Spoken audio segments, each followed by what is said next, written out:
Heading under the lights for one of the most electric races. Tonight, we're going short track racing at the last great Coliseum. Good evening, ladies and gentlemen. I'm Eliza Bethel alongside Pete Ruzick, and it is going to be a fun one tonight. How you doing tonight, Pete? Eliza, I'm doing pretty well. Hope you are. Yeah, like you said, I mean, world's fastest half mile, last great Coliseum. You got 30 plus cars ready to take the track after qualifying. I'm doing pretty well. How are you? I'm doing great. I'm ready to get this show on the road, but you guys know that we have driver spotlights. And tonight, we do have two of them once again. We have one is a veteran for Team FIWB Esports 2025. He is the driver of the number 11 Toyota. Tonight, he's in the Virginia Tech car, so you'll see him out there for that. That is Jimmy Cocker. And also, we have driver of the number 81 Yeti's Custom Diecast, Mark Santucci II. Welcome, gentlemen. How you guys doing? Good, how are you? Yeah, doing great. Doing great. I'm excited to have you guys here. It's going to be a lot of fun. But before we get this race started, we do have some questions for you. So let's get started. All right, question one. Use one word to describe Bristol. We're going to start with Jimmy. I would go with fast, and not just necessarily the speeds, but how quickly things come at you. I mean, the wrecks, there's going to be plenty of them, I'm sure. It's just all going to be a blur. You're going to have to react to things very quickly tonight. I agree. How about you, Mark? What do you say? Probably strategic, right? 'Cause it doesn't matter what line you're taking, you're going to wear tires out pretty quick. So you got to figure out a line to stick to, stay consistent, or else you're going to be slipping and sliding around and causing problems. Absolutely. I like those two words for it. I agree. All right, who is your biggest competitor on track? We're going to take Mark for this one. Ooh, biggest competitor? Yeah. Ooh, I don't know if I really have anyone specific right now. Probably the person I compare myself to the most, though, is going to be Sanford. I've raced against him for quite a long time, and I know he's a very consistent high placing driver, so I try to compare myself to him a lot as far as how I should be performing. Fair enough. Yeah, he's a great driver, so I know tonight you're not going to be in there.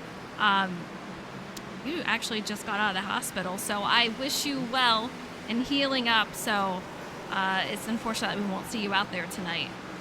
That's all right. I'll be making up for it actually going there in person later this fall. Excited Nice. to see it. See Very it for cool. the 3-day weekend. All right, Jimmy, how about you? Who is your biggest competitor on track? And it'd have to be my teammate. I think Brody and I are very comparable on speed at most racetracks. I don't know about tonight. He's a lot faster than me tonight right now on the leaderboards, but yeah, most weeks we're pretty close. I think a lot of guys fast with are on FIWB, Motorsports, just about everywhere. I agree with you guys. Are fast. You guys have a great team, so it's always fun to watch you guys. All right, question number 3. If you could do any race over again from this season, which would it be? Start with you, Jimmy.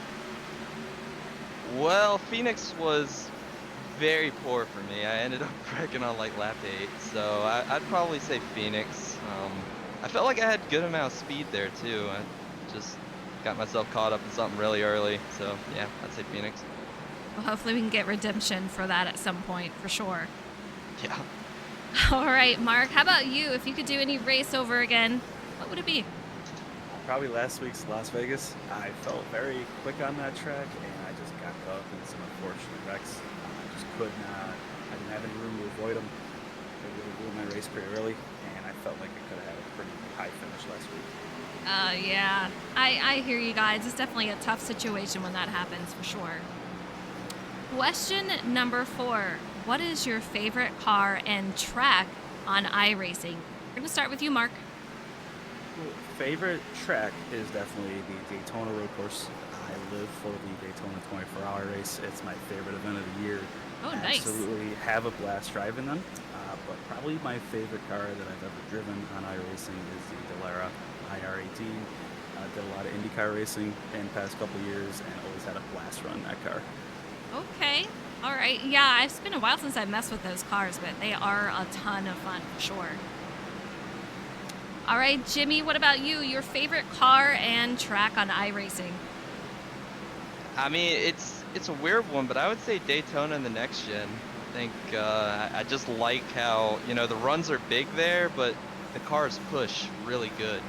So like, if you make a block and you square it up, it's gonna be viable. Whereas if you do that in Xfinity or Gen 4, you're probably gonna end up going into the catch fence upside down, Kyle Larson style.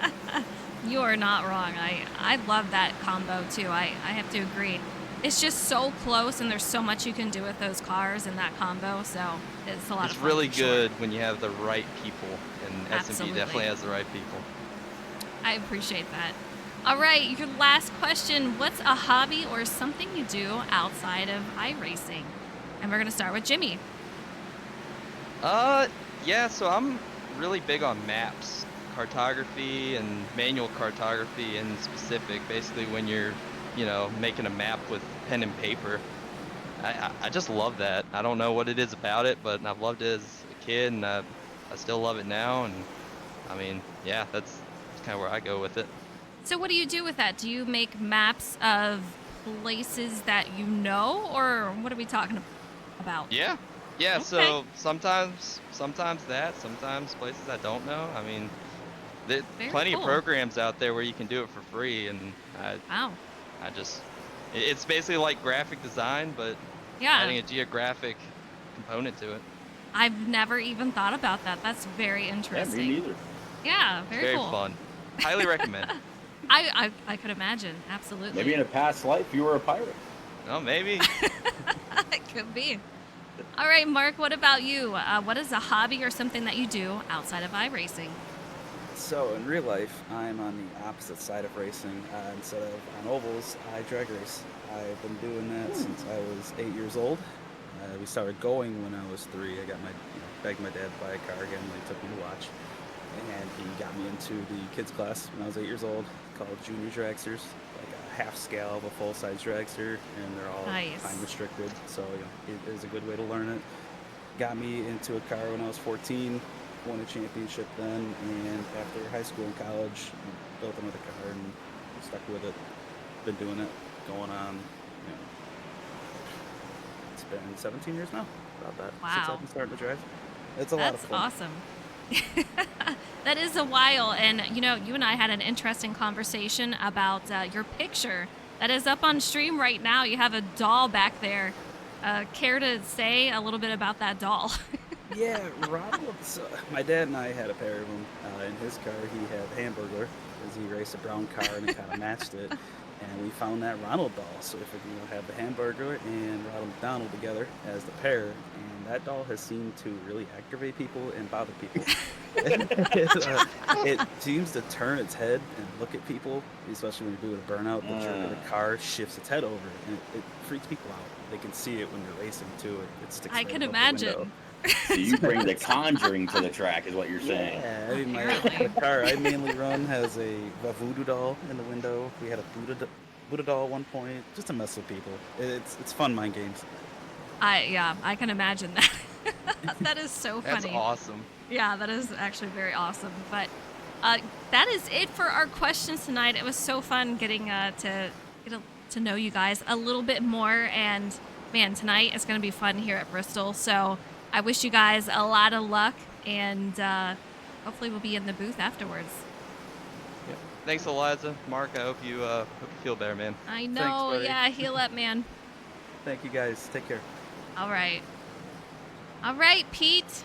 Here we go. We're going to be going here at Bristol just a minute or so more, and we're going to be hitting qualifying, but 225 laps. And I got to say, Mr. Met, I see you out there. I didn't want to hold these guys up and make them miss qualifying, but thank you so much for the gifted sub.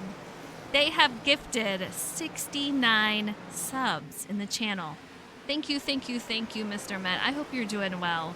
It's always fun having you out there. I really do appreciate it. I'm kind of actually curious, although I'm very, very thankful to Mr. Met for that, because he actually gave me the gifted sub. But I just resubbed to your channel like last break. What happened to that? It should just add on to it, I would imagine. Yeah, I guess. Yeah, I'm pretty But sure that yeah, it does because I've had that happen before and it just added on to it. So uh, I think that's what it's going to do for you. But very, very cool. yeah, 37 guys out there so far for tonight. Again, half mile, very, very fast, high bank track. Some drivers been talking about the old configuration versus new, kind of picking each other's brains. A lot of people say the car is very, very snug, so not too many loose issues, at least in the 30 to 40 lap range. Checkered flag is out on practice, Eliza. We're about to go qualifying. Any Sure early are. picks on that top spot? Ah, man, at Bristol here, there's so many talented drivers. I don't know that I could pick just yet. I want to see qualifying and see what we can do here. But, man, Jonathan Jurgensmeyer is a strong one. Brody Follicker is a strong one. Harmon. We just have so many names out there that are capable of winning. So I think it's going to be a fun one to watch. Yeah, and to add to that list, Brendan Book showed to be very, very fast. He was spending a little bit of time on the top of the scoring pylon during practice as well. So it's going to be interesting to see, who's able to get around the last great Coliseum in the fastest manner to start on that coveted pole. This is one of those, crown jewel races, as so they say, joining Daytona and Darlington, and I believe Charlotte Motor Speedway as the four. So we'll see who gets it done tonight. Absolutely. You see Matt Burgess out there. Currently, Andrew Sanford goes to the top. He's got a 14:42. Jarrett Cardwell currently in the second, now moves down to third with Tom Flitcroft in second. So these guys are just moving everywhere. As soon as I say something, somebody else jumps. But here goes Thomas Harmon to pole. We'll see if he can keep it with a 14:40. Extremely fast out there. These laps are fast, but I'll tell you the big thing we have to worry about tonight, Pete. You can't overdrive it. This car has a ton of grip. I'm not sure. We're going to be under the lights starting off sunset and then going under the lights. So we'll see how it affects their car. But to start, they should have a lot of grip. Just don't overdrive it. Yeah, I mean, you gotta there we go. It'll be interesting to see how quickly these guys jump off the throttle to get that car to set going into the corners. If they're going to be using any brake, I don't think they'll be doing much downshifting except maybe save a little bit of fuel if we get into, and hopefully we do get into, that long run. So watching Jordan McGraw right now as he comes across the line to finish P6 in his Q run so far, as Francis Hamilton puts his number 48 Chevrolet P number 4. Yeah, and you saw Brody Follicker that I mentioned as one of the potential picks for tonight for a win. He's out there in second currently with a 14:42. Tom Flitcroft third. Hamilton, as Pete mentioned, fourth. Jarrett Cardwell fifth. McGraw in sixth. Joe Berg in seventh. Jai Baxter in eighth. So we still have quite a few drivers out there, including Honeycutt in that 50. But man, he's getting out of there, blinking a little bit, so hopefully that's not an issue for tonight. I hate to see that. We have Mike Papa Bear Campbell in this 771 machine, so we'll see how he does, but currently 27th with a 1496, and that looks to be his best. Yeah, Mike Pop Bear Campbell in a brand new Dollar General number 71 colors. That's a nice looking machine. It looks like Brian Pizzichemi right now is on track for his warm up lap. And actually, as I take that back, that his first fast lap put him P21 right behind Jimmy Cocker and in front of Jonathan Jurgensmeyer. Little loose, trying to get back to that throttle as quickly as possible. He's going to stay P21 so far. See Brennan Book out here in the 5 machine. Steven Maggio also out there. Jose Ruiz. He's going to be making his lap. Jonathan Hernandez. All of these drivers currently out, trying to make their lap time. We'll see where they go. But Hunter Johnson 5th. Let's see who else. We have Jai Baxter was 11th. So a lot of these drivers moving. But Thomas Harmon, he is holding on to that pole. I'm not sure if we have any other drivers that are going to be out here possibly to beat him. Steven Maggio is another very, very fast driver who has the potential to beat him. He also has a win from Phoenix and is linked into the chase there later on. We have Jimmy Cocker, who won Daytona, Stephen Maggio, who won Phoenix, Matthew Opliger, who won Auto Club, and Brody Folliker, who won last week at Vegas. Right now, it looks like Jonathan Hernandez and Jose Ruiz both on track. Looks like Jose Ruiz trying to get that number 23 DoorDash machine up to speed. Very, very fast up and off the corner. To see where that puts him so far. P31 as he goes for his second lap. Gonna make our way around. You can see him going right on that bottom piece right there, letting it bring up to keep that speed. Currently, we'll see if he goes any further than a 31st, but no, it looks like that is going to be it. And that is it for qualifying. So Harmon and Brody Folliker will be on that front row with Harmon sitting on pole. How about that? I was talking. Well, never mind. I'm not going to bring that up again because we both know where that goes. Anywho, let's go ahead and bring up the grid and set the field. Well, we're doing warm up first, Pete. I know we're excited to get there. I know. I'm excited too. I am excited. I am really excited. Yeah, I've been excited for Bristol for a very long time. This track is a whole lot of fun to drive, and like you were saying earlier, and a lot of the guys were saying as well, these cars are they're a ton of fun to get out there and drive. Absolutely. Well, let's talk about the race here at Bristol. We're going to have 250 laps, as we said earlier on. No fast repairs. That will not and has not changed. For the stages, we're going to have, after the stage 1 will end on the conclusion of lap 75. Our top 10 drivers will be awarded stage points with first, he will get 10 points, and 10th finishing with 1 point for that stage. Then the second stage is going to be 175 laps. So hopefully we can get some long green flag runs in, and it'll be very interesting. You heard Mark Santucci talk about strategy here. See what their strategy is going to be. Tire sets, they're going to get 4 fresh Goodyear tires to see what they can do with those tonight. Yeah, I mean, 30 to 40 laps where with a car that's feels very stable under you. Providing we don't have a whole bunch of yellows, and that's really what I'm looking for, and I know what you're looking for, and what the drivers want to see as well. I really think as these guys get spread out, they'll be able to get into a little bit of a tire conservancy mode and be able to roll on. These a lot of times people think that these tracks, close quarters, we're going to have a ton of cautions. And I can remember through many different communities, in many different style of types of vehicles, I'll say, where it actually goes with a limited number of cautions. That's absolutely what I'd love to see. Oh, you and me both. And like you said, the drivers also, for sure. Let's take a look at points before we get any further. Stephen Maggio. He moves up as our new points leader, up 2 spots with 138 points. Jimmy Cocker, he was leading. He moves down a spot with 130, sitting P2. Brody Folliker is up 3 spots to P3 with 129 points. Hunter Johnson, he is going to move up to P7, 10 spots from where he was the previous race.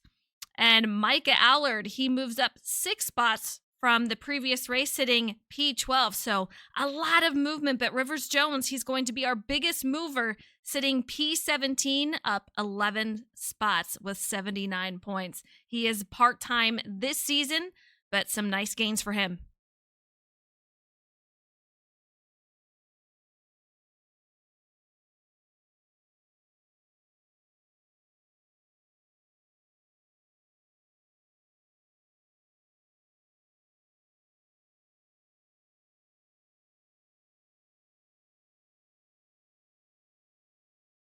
I mean, if you think about it, Brody Folliker right now sitting P3, he could, in all reality, if something was to happen to Stephen Maggio, not wishing anything negative on him or anything like that, but if all went well for Brody Folliker, he could take over the points lead by lap 75.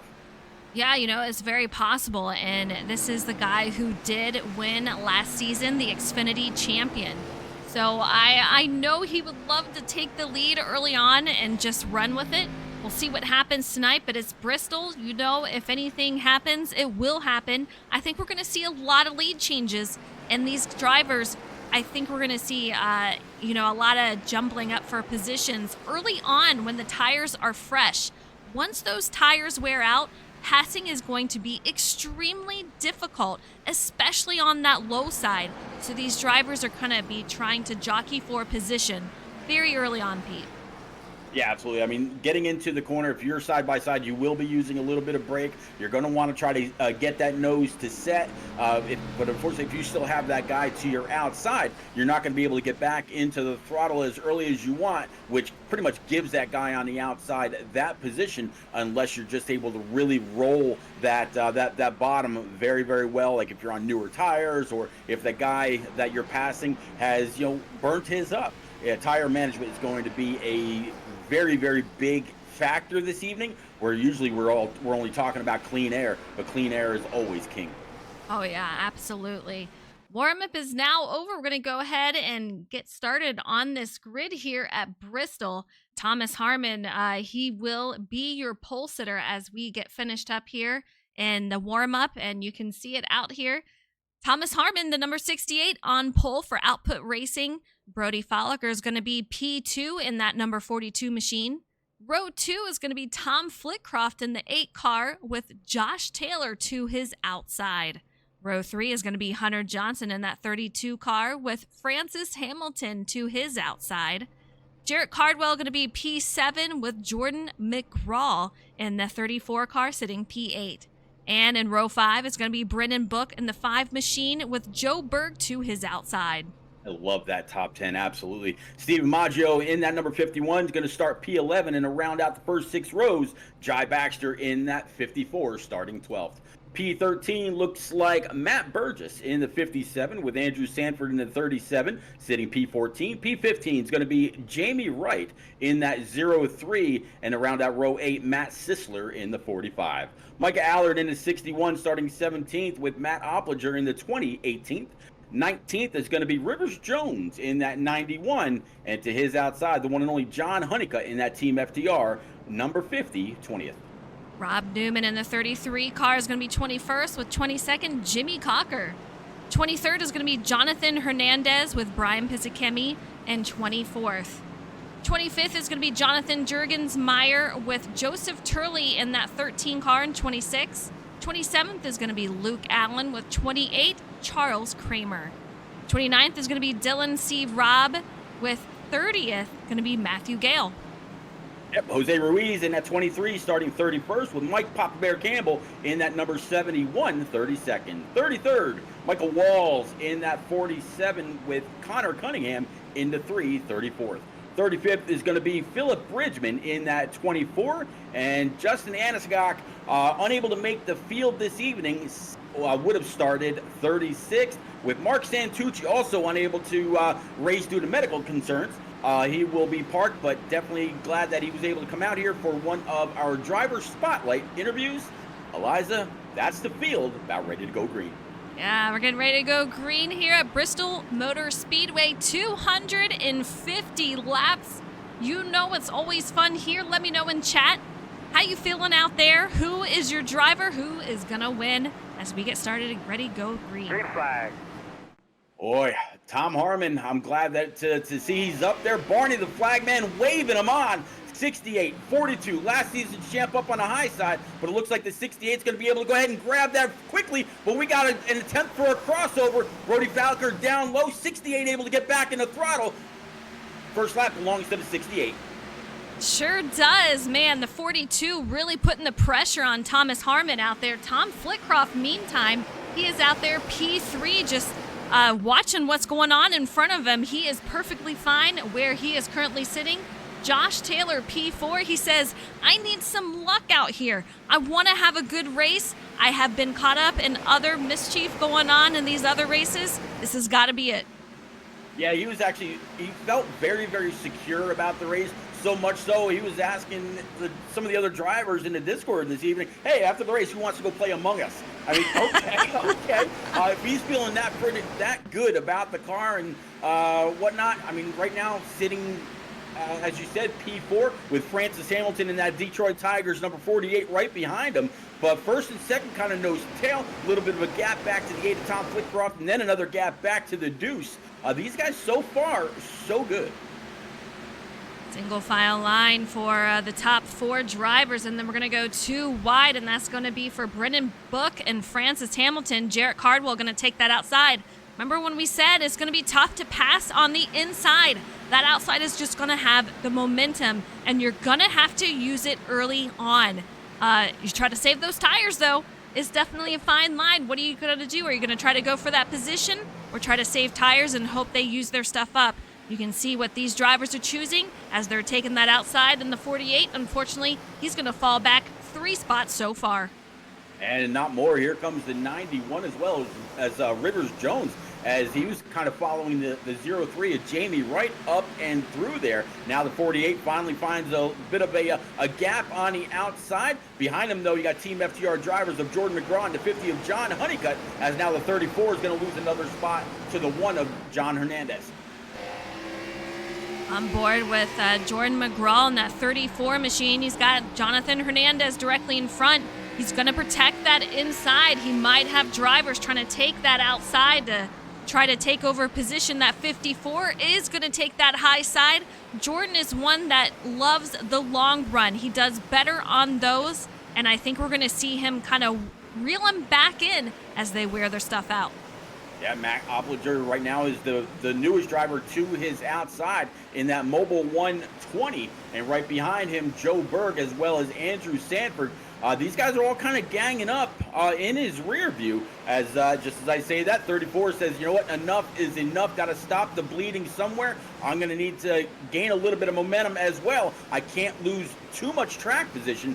So as the 48 stayed on the bottom, Jordan McGraw in that 34 Texas Tech A&M machine is able to, or Texas Tech, not A&M machine, excuse me, is able to pull up in front of the 48, and just looks like the 48's going to fall back a little bit more. But like you said, he might just be in it for the long run. You want to get up on that high side, use and abuse your stuff.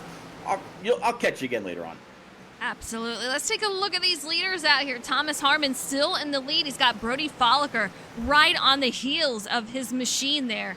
Meanwhile, Tom Flitcroft, he's still in third, just a little bit of a gap behind him. And then Josh Taylor is going to lead that next pack.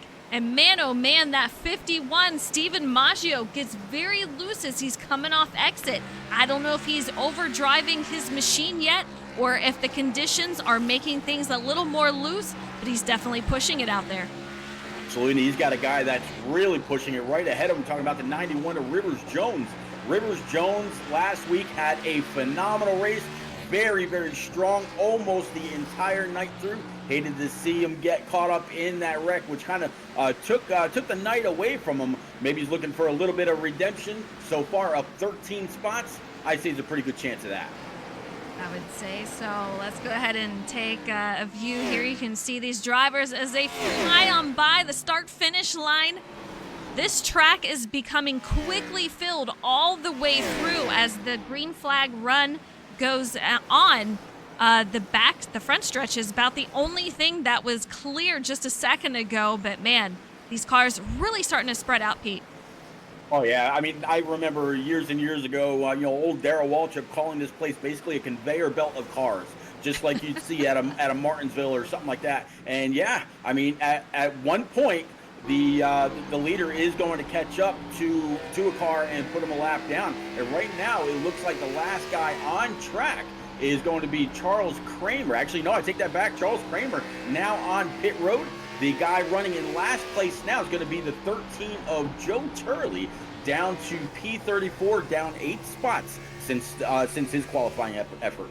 Yeah, speaking of Joseph Turley, he is directly in front of Thomas Harmon, so he's going to be running into some traffic very shortly here as we head to lap 24 of 250. It's going to be a lot of laps in a short amount of time, but we'll see how he maneuvers around this lap traffic. But man, oh man, cars are definitely starting to get spread out. Everyone's trying to get comfortable with their tires, figure out how to save those. They only have 4 sets, so That's a lot of laps that you're going to have to put on these tires, Pete. Yeah, absolutely. You're going to have to manage them as best you can. You figure 250 laps, 4 sets. You're talking at least, 60 or so laps per set of tires. But again, we talked to Justin Anisgok, who unfortunately couldn't stay in the field this evening.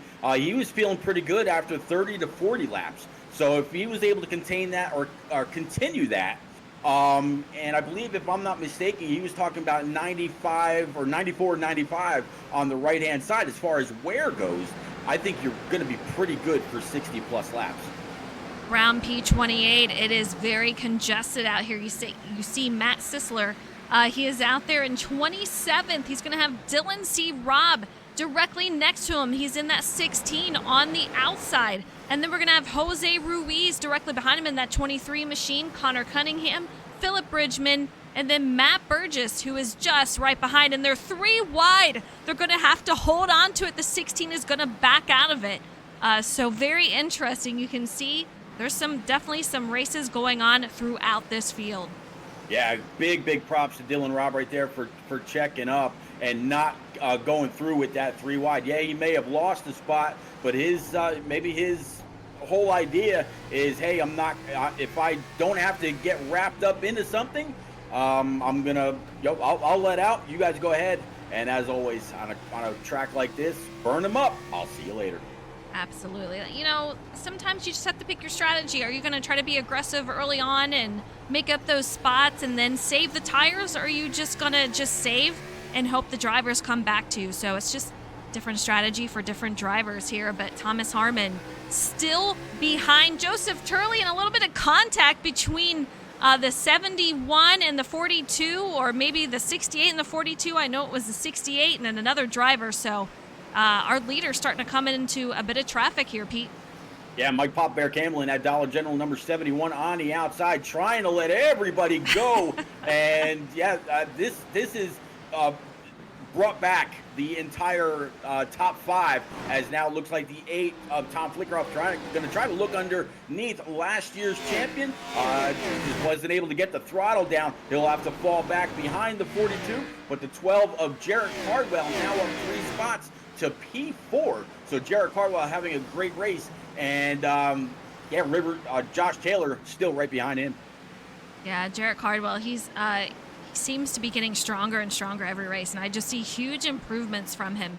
Unfortunately, getting caught up in incidents throughout the races here, but hopefully Bristol can be a little different for him. And I know several drivers like Jose Ruiz, and we have Josh Taylor and several others that are hoping that the luck turns around this time for tonight. We'll see what happens here, but great run for Jarrett so far.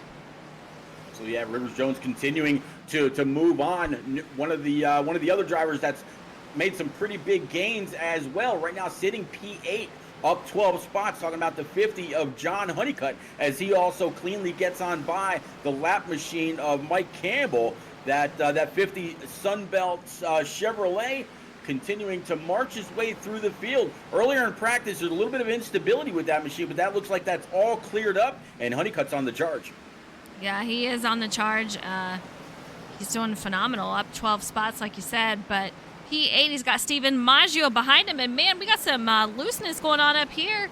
Looks like Dylan C. Robin, that 16, got pretty loose. He is currently sitting. I'm trying to find him out there, but, not finding him just yet. Yeah, he's currently sitting P33. So these guys really jumbling up together with cars that are lapped and cars that are still out there. The 5 car going right past the 23, so just positions being switched all around this track, almost 3 wide right there once again.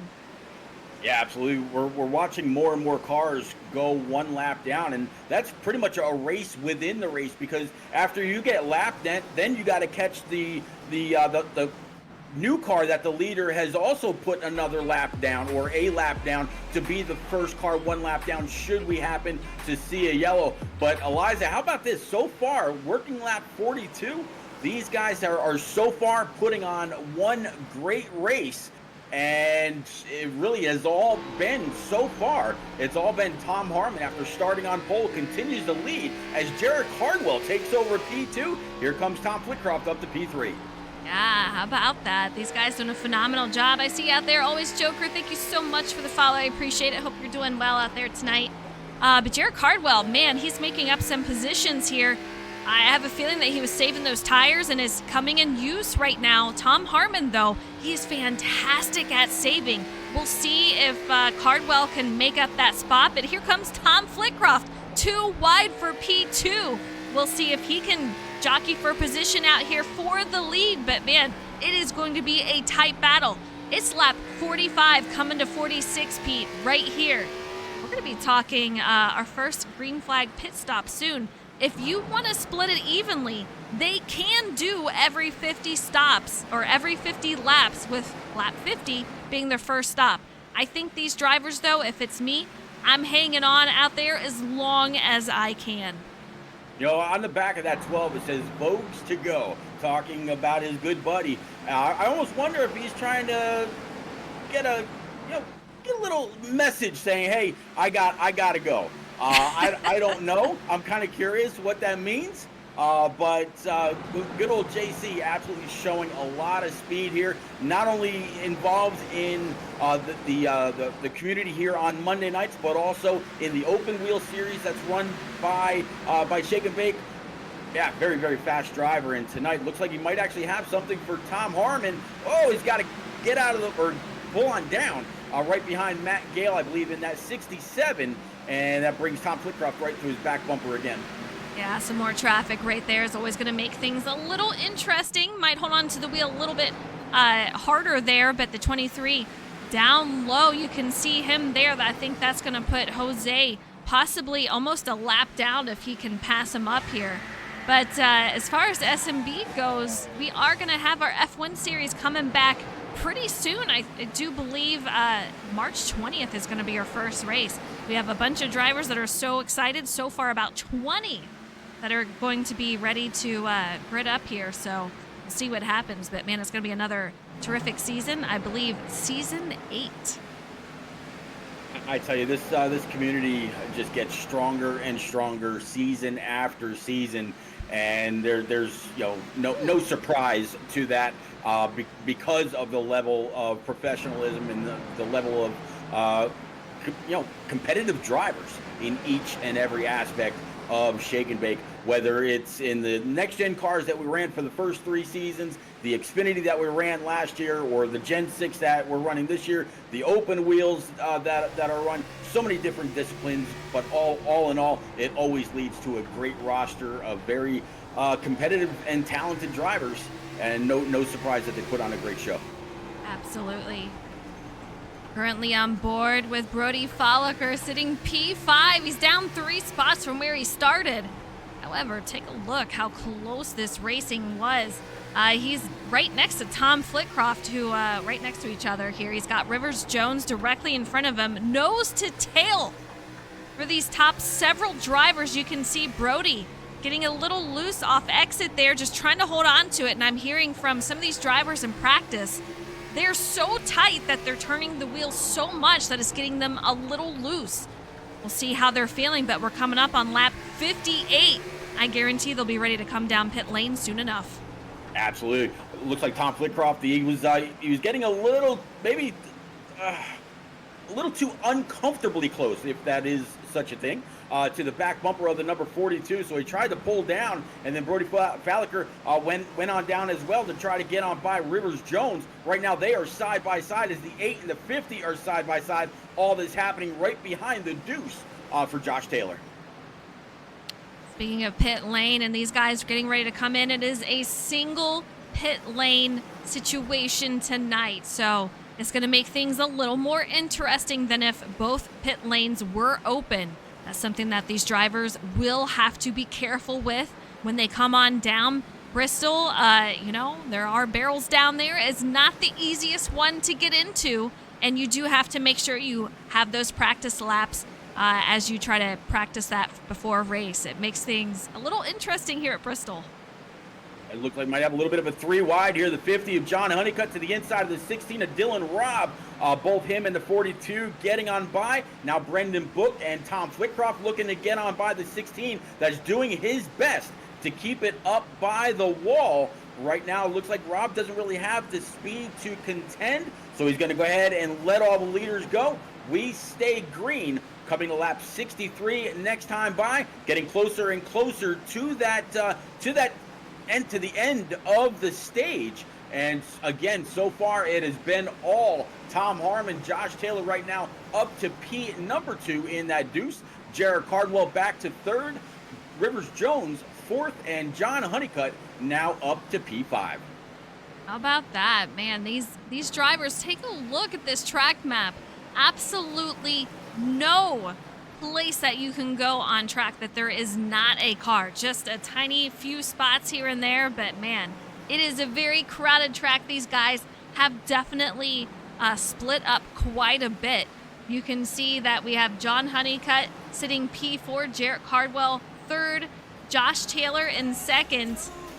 Just so incredibly close. I appreciate you guys. Thank you so much for the follow. We have HPL League Mesopes. I think, hopefully I said that right. But thank you guys so much for the follow. I appreciate it. Hope you're enjoying this race out here.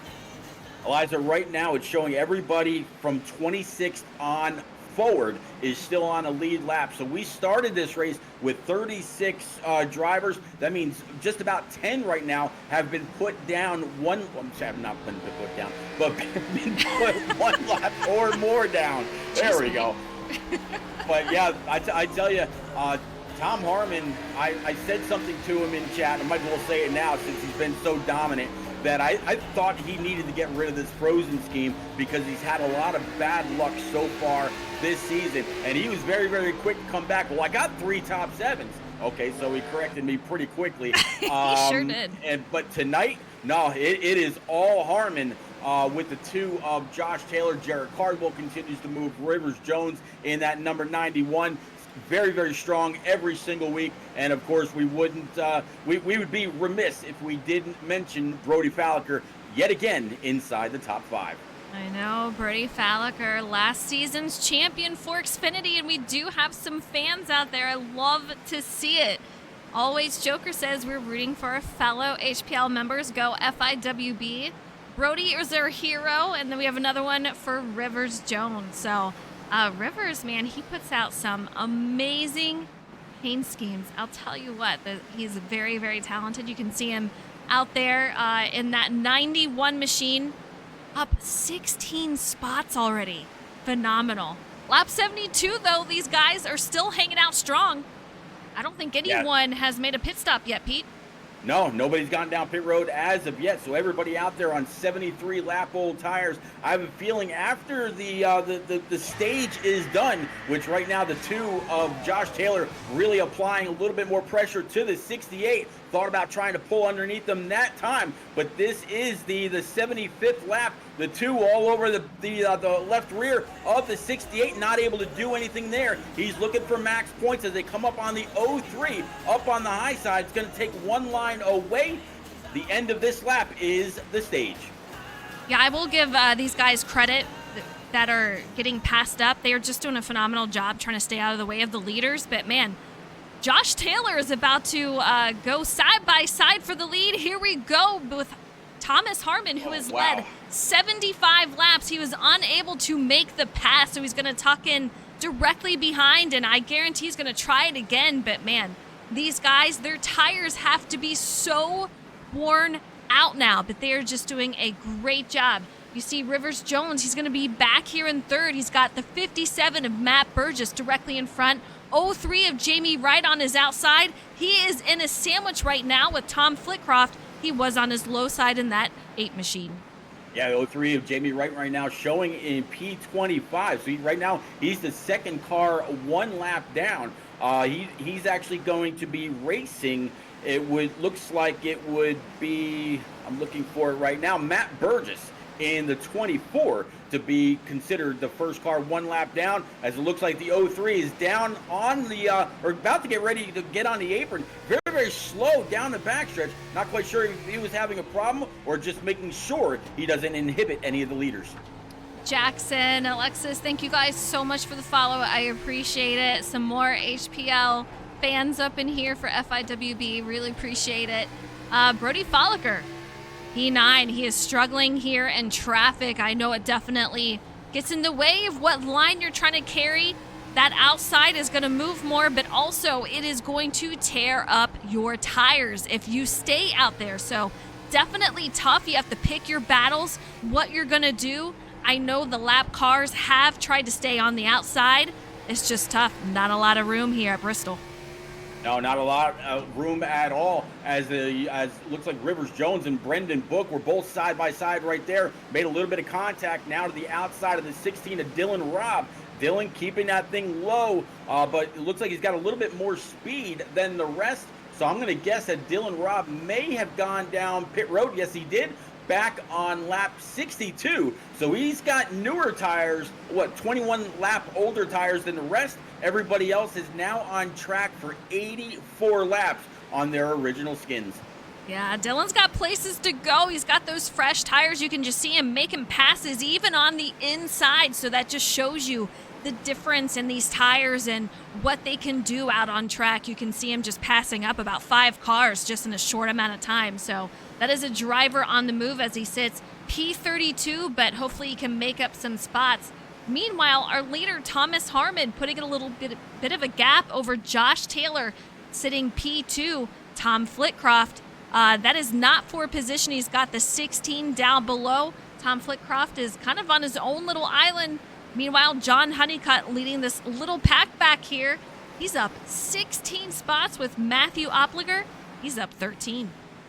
Yeah, Matt, John Honeycutt, nice, very, very nice run. Right now, he is considered the biggest mover, up 16 spots to P4. Thomas Harmon started on pole. That's right where he runs. Tom Flitcroft, as you just mentioned, running the P3 right where he started. Jared Cardwell, after gaining a bunch of spots earlier, he's also right back where he started this race in P7. So some movers and some comers and goers, but all in all, some great side-by-side racing as the 8 pulls up on the back end of the 68 and the 2. As it looks like the 2 of Josh Taylor, he's going to be able to get around the 68 and take the lead. Yeah, 68. It looked like he was going to try to fight it, but I'm not sure he's got the tires left to do so. The 8 passes him up, and it looks like the 8 is going to battle for this lead here. He is going to be right on the heels of Josh Taylor in that 2 machine, but it is lap 90. I am actually a little surprised that these drivers are hanging out here. They have 4 fresh Goodyear tires to make it happen. We'll see when they go in, but no one is budging out on this lead lap in this front pack. Not at all. Just watching Josh Taylor on his entrance and exit of the corners, kind of diamonding them now. I haven't really talked much about that. Usually we're talking about that term at a place like Bristol or maybe Dover, which is basically Bristol on steroids, and a couple of others, where you basically let your car go up the banking and then use that banking to carry a whole lot of speed down the straightaway, and the 2 is just able to keep the 8 of Tom Flitcroft behind them. Yeah, you want to kind of let the car go where it needs to go. If you're putting too much turn into the wheel and you're trying to keep it down low, it's going to wear out your tires a little more. So let it move up the track.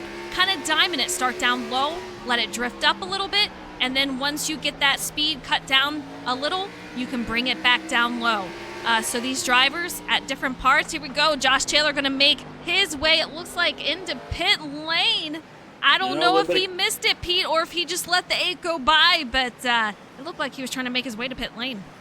No, he actually got side by side with the 3 of Connor Cunningham, and Connor, I don't know if he got a little tight up high or what that was, but both him and the 2 made a little bit of contact. The 2 did kind of get sent, if you will, towards the inside wall, but Josh Taylor, able to save it. He's able to keep P2. Right now, Matt Opliger, right now up 15 spots to P3, running them both down. Yeah, that's crazy. Tom Flitcroft is our new leader currently with Josh Taylor. Probably a little frustrated. He's out there directly behind Tom Flitcroft. And as Pete said, Matthew Opliger, he is out there in P3, 15 spots up from where he started. So these drivers, very congested track, once again coming to lap 99. The 24 gives a nice boost to the 3 car. I don't know if it helped, and I don't think it did, but man, oh man, it is getting a little sketchy and a little crowded out there. Yeah, Connor kind of moving down a little bit, but thought better of it. Maybe got on the brakes just a tad. Kept it off the back end of the deuce. The 20 also able to get on by. I believe that was all a fight for the 3 to stay on the lead lap, which I believe would make Jurgensmeyer in the 00. Nope, actually it's going to be Matt Sisler in the 45 running 21st now as the last car on the lead lap. Yeah. Top 21 drivers lead lap. Connor Cunningham, the first one down, and we saw him battling it out here on that high side, just trying to let the leaders go. But it's just, like I said, not a lot of track to do so. But Tom enjoying a front view out here, but he has got a lot of lap cars directly in front. That is going to be Robert Newman in that 33 machine, and we have several others up ahead. Yeah, I mean, I'm not going to take anything away from Tom Flitcroft. Tom Flitcroft usually is more known as they get squeezed behind them. Sorry about that. You just get kind of wrapped up. You know what I mean. But yeah, the 8 more well known for his restrictor plate or super speedway prowess or his skills there. Here he is at Bristol having to navigate on by lap traffic as well. So he's got the 00 of Jurgensmeyer as well as the 45 right ahead. They're running side by side. This is where he's got to show a little bit of patience, see which line is going to move. You would think it'd be the high side, but it just seems like they go nose to tail. Right now he has the bottom side clear. He's going to open up the high side to the 2 with Josh Taylor behind. Just nowhere to go for Josh. You know, I'm a little shocked about Jonathan Jurgensmeyer. He's currently sitting out there in 21st. He's usually up front, Pete, so I know the qualifying. I don't know if he decided not to qualify or if something happened. We saw him out on track, but not where he wanted to start. So interesting to see him out there in 21st. Yeah, him in the deuce right now, side by side, as he does go one lap down. Oplinger looking for the right time to pull up side by side with that 00 as he does, able to wrap that bottom side just a little bit quicker. And here they come now, catching up to the 13 as well. That's going to be Joe Turley. See Joseph I'm sorry, 37, excuse me. Yeah, 37 is Sanford. He's going to be on that high side. Matthew Opliger makes his way on by. He's directly behind Josh Taylor. He's able to clear him as we're on lap 109 of 250. This race is absolutely flying by. Matthew Opliger, he is another one.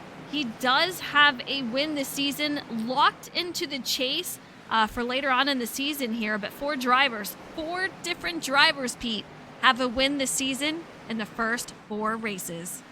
And you know what? Right now, if either of the top 2, talking about Tom Flitcroft or the deuce of Josh Taylor, were to be able to hold on and grab a checkers tonight, it would be 5 different winners. As it looks like the 24 on some fresh rubber, challenging the 20 to try to get one of his laps back as he pulls way inside the 8. Tom Flitcroft has to kind of make a little bit of a evasive action and allow that 2-4 to go. That pulls Josh Taylor back side by side. Another battle for the lead. Yeah, I think a lot of these lap cars, you know, they have those fresh tires in it. There are 112 lap-old tires for these leaders here, so the speed is way down from those fresh tires, and it is really shaking things up. We saw Josh Taylor lose the lead from a lap car, and Tom Flitcroft almost lost it completely from a lap car. But let's talk about Harmon. He was leading for over 70-something laps. He is out here currently sitting P5, down 4 laps as he started on pole. How about one of the guys we talked about last week and also showed a lot of speed so far this evening, back in P24, the number 91 for Rivers Jones. Just a few laps ago, he decided to go ahead and bring it on down pit road. So being in P24, I believe that's going to place him at least 3 laps down. Yep, Rivers Jones down 3. So he's hoping that all these guys, while he's on those new tires, that they stay out a little bit longer. Let him continue on being faster lap after lap. He'll be able to make all of that up plus some. We might see the number 91 very good should we see a full round of green flag pit stops. Yeah, you know, it's just tough because you go in and it is going to cost you several laps. It's Bristol. It's a short track. So you're going to give up some laps as you go in. So you kind of want to figure out, are you going to want to go in ahead of the people around you, or are you going to stay and either go in the same time or go after? So it's all a strategy call, but when you come out, it is so sketchy. And the different speeds when you're trying to make it around this track. And we saw Rivers Jones, he went 3 wide, and we saw, I believe it was Joe Berg, who had to bring it up high as they were just so extremely tight going around that corner. But Tom Flitcroft still leading, and we have not seen him go in yet. But Josh Taylor with the lap car was able to bring it down low. Tom Flitcroft on that high side. He's going to tuck it in behind. That's going to be Josh Taylor in that 2 machine. We'll see if he goes for the lead once again.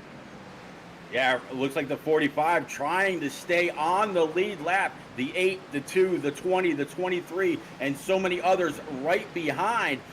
Just, you know, he's trying to stay on the lead lap and or maybe hope that a caution should fly. But right now we are getting closer and closer to the official halfway point of this race, all under green flag, and everybody from 23rd on back has been down pit road. Hepley, I see you out there. Thank you so much for the follow. I hope you're doing well. And Stacka, it is a fast Frozen Toes. He says, try running the super sprints at Bristol. I would imagine that is extremely fast out there. It is going by so fast tonight. Lap 123 headed to 124 right there. So these drivers still moving along, and I don't know about you, but I'm shocked they are still out here. Even fuel-wise, it's got to be cutting it pretty close. I would imagine so, absolutely. But you're talking out here this long on those tires. The 2. Oh, great save by Josh Taylor. All kinds of slideways, able to gather it back up. It looks like Jose Ruiz right there might have a little bit of a moment, but they were able to keep it green. The 2 now still able to keep P number 2. First caution comes at halfway, and it looks like it's in turns 3 and 4. Yeah, FTR, Jarrett Cardwell involved, Matt Burgess. Let's take a look, see if we can find out what happened here. Actually, 1 and 2, my bad.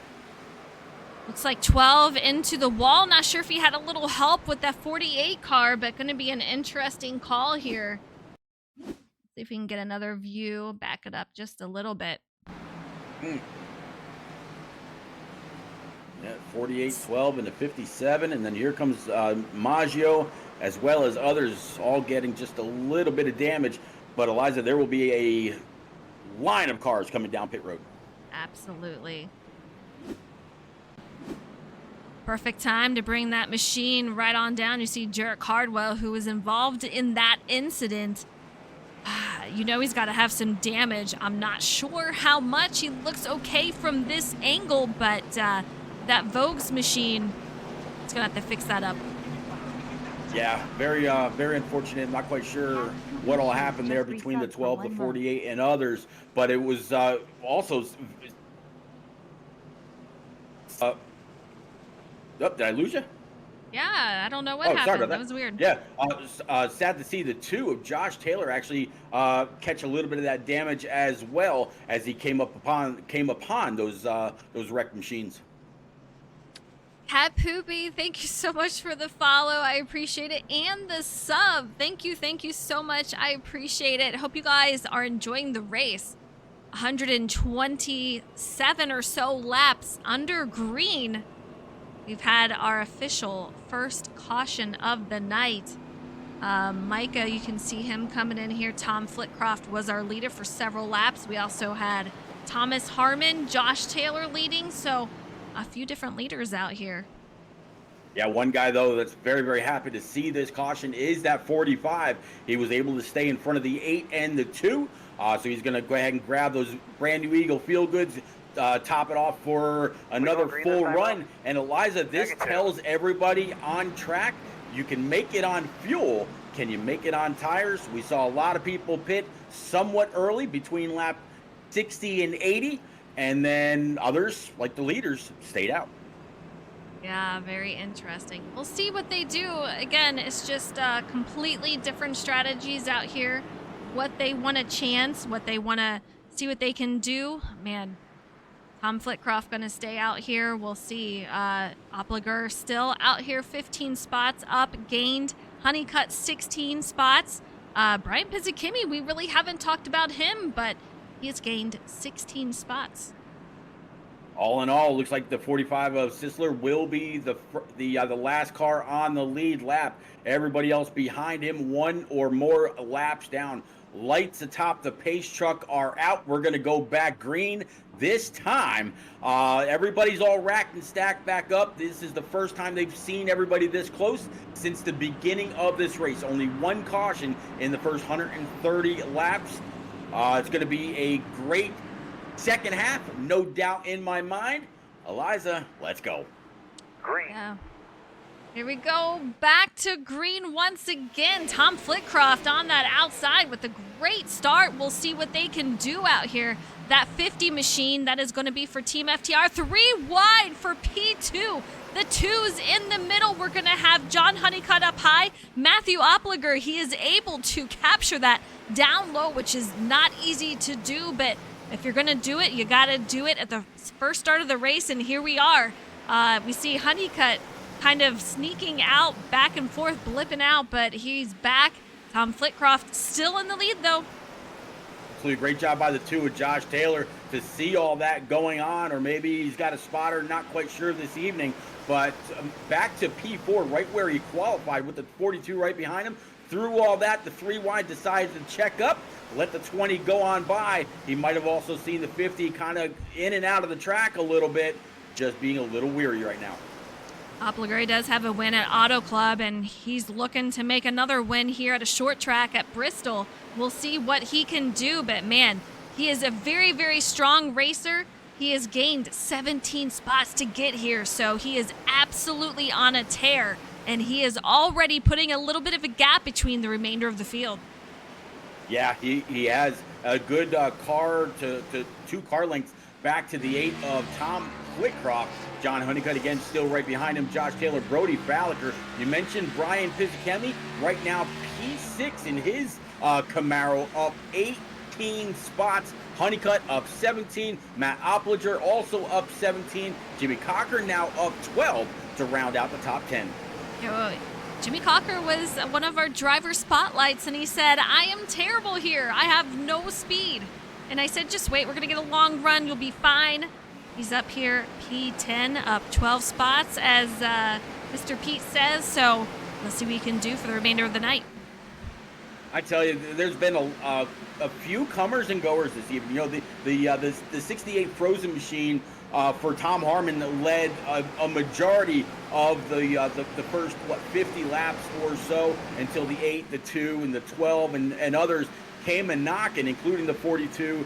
But this 20, the first time he's had that clean air, well, pseudo clean air, we'll say, because of the lap cars that he's catching up to already, or at least one car. But right now, it's pretty smooth sailing for that 2-0. Caution number 2 is flying. Yeah, Luke Allen involved in this one. We'll see what happened in that 7 machine. Let's have a look here. You can see Luke on that inside. They take it 3 wide. The 37, just contact between the guys. I'm not sure. Man, tough. It's 3 wide right there. Have another look. 7 is just coming up. 37 thought he was going to be clear to take that middle, and unfortunately the 2 drivers meet together. Yep. Yeah, they'll have to go back and take a look at that one. The 24, just an innocent bystander, gets clipped and sends him inside. 7, though, able to right the ship, grab a gear, and get up, get back, and get going.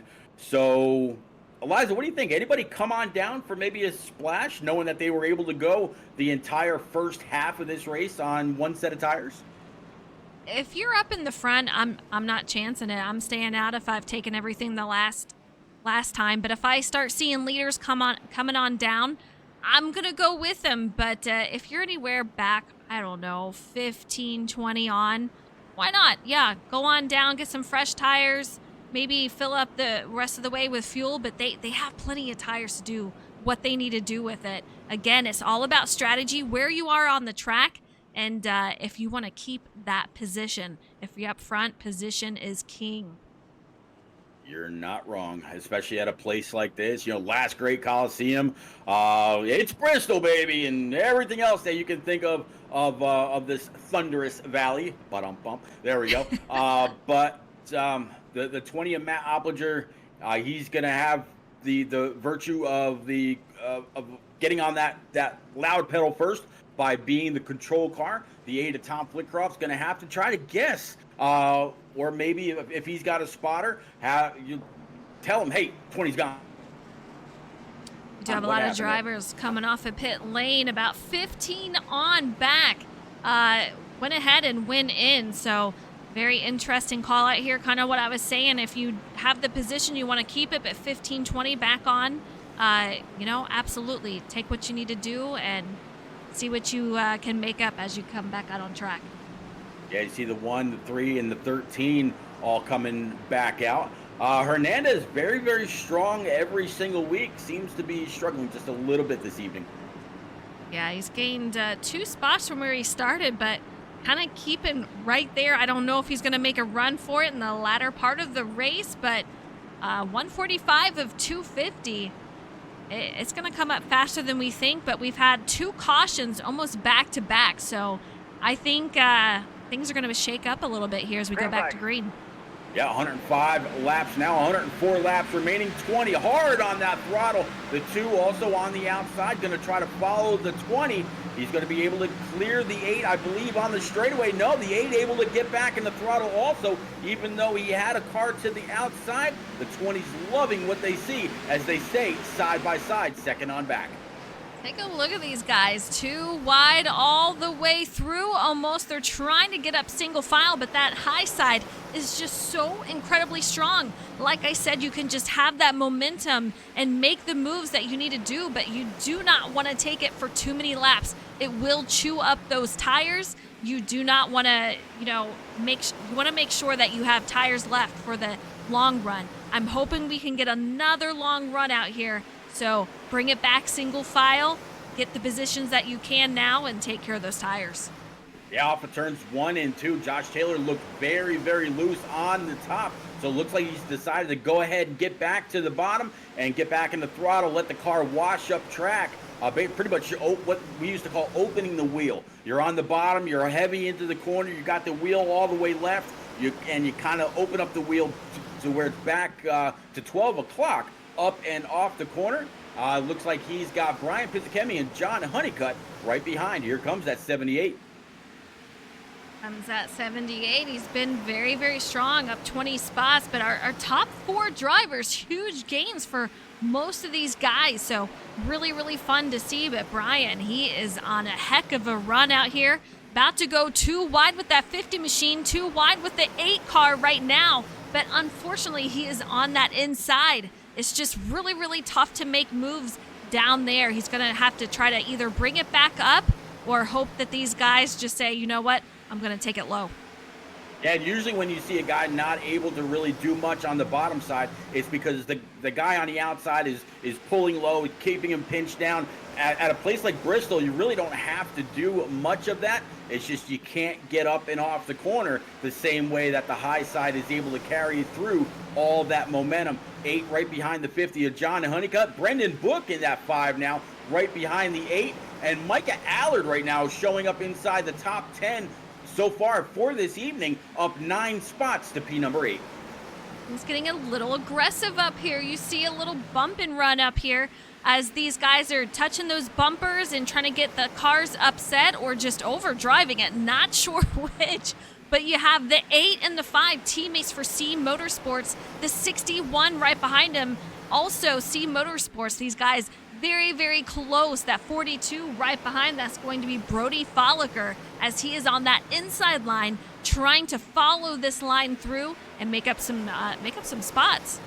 Yeah, that checkup caused a lot of issues behind. A lot of guys lost quite a bit of time, but for the most part, they were able to hold on to their cars, and we have stayed green. 50 John Honeycutt slapping the outside wall just a little bit or so, it seemed, with that right rear as the 78 once again pulls to the inside. But Hunter Johnson now in P number 6 in that number 32 tied ride. He's right behind his buddy Tom Flitcroft, and then there again, there's Brendan Book, 1 car length behind. You can see that high side still rolling. That low side has quite a few drivers also as they're trying to maneuver around those on the high side. Joe Berg directly in front of Brody Folliker, who we are on board with. You see him getting just swallowed up by those drivers on the outside. So I think we're going to see Brody either save it as much as he can and hope these drivers come back, or he's going to have to find a place on that high side. At 67 in front of the 68, that is not for position. Behind him, though, as you were just covering, the 42, 68, and of course Dylan Robb also not for position. Behind them is going to be the 54. But that's 68 and 42. They were battling when they were up towards the front. Right now, right around mid-pack, 12th and 11th respectively. Still very, very fast amongst each other. Josh Taylor back in the lead here. Man, he's got John Honeycutt directly behind. He's going to be on that high side. That's for P2. Matthew Opliger, he is in 3rd currently with Hunter Johnson. Nose to tail for these drivers, just so close, and we're going too wide. That's going to be for P3. We'll see who perseveres and makes it out on top here, but Josh Taylor, he's enjoying that clean air with nothing in front of him currently, because once you get those lap cars in front of you, it gets a little sketchy. We've seen it so many times where the lap cars are staying up high, but man, it's Bristol, it's tight.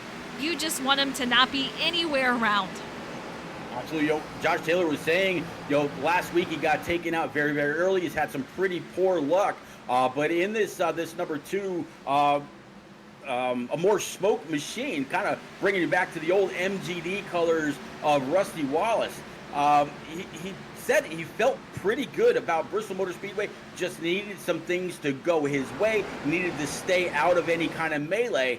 And man, that number 2 looks very, very stout up front.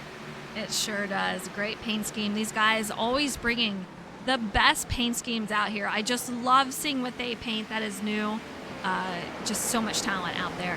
You see John Honeycutt in 2nd, doing a great job up 18 spots. Matthew Opliger in that 20 machine, he's up 15 spots, has a win this season. He's looking for number 2. Tom Flitcroft, we see him in 5th, but Hunter Johnson moved up to 3rd as he was passing him too wide. That was going to be for P3. I believe the last win that John Honeycutt got was at Dover last season. Kind of an overgrown version of Bristol Motor Speedway. So he absolutely gets these kind of tracks. Concrete tracks can be very cool, can be tight. You got to know how to manage it. You got to be able to run both the high side and the low side, as he's got the 32 and the 20 right behind him side by side. Might be hoping to pull away or get back up to the back bumper of the 2, maybe lead a lap of his own. Micah Allard in 6th. He's got Brennan Book, a teammate, directly behind Tom Flitcroft up there in 5th. Francis Hamilton, who has been so incredibly strong, he's up here P8 with his teammate Brody Folliker directly behind. Joe Berg, you see him in the 93. We've interviewed him this season, and man, he's looking very strong out here tonight at Bristol. Currently sits where he started. He's hoping to make up a few more spots. Jimmy Cocker, up 11 spots, currently sitting P11, so I know he would love to be in that top 10. Brian Pizzakimi, we've seen him up in these top several spots. He currently sits P12 with Thomas Harmon, who led a lot of this first part of the race. He currently sits P13.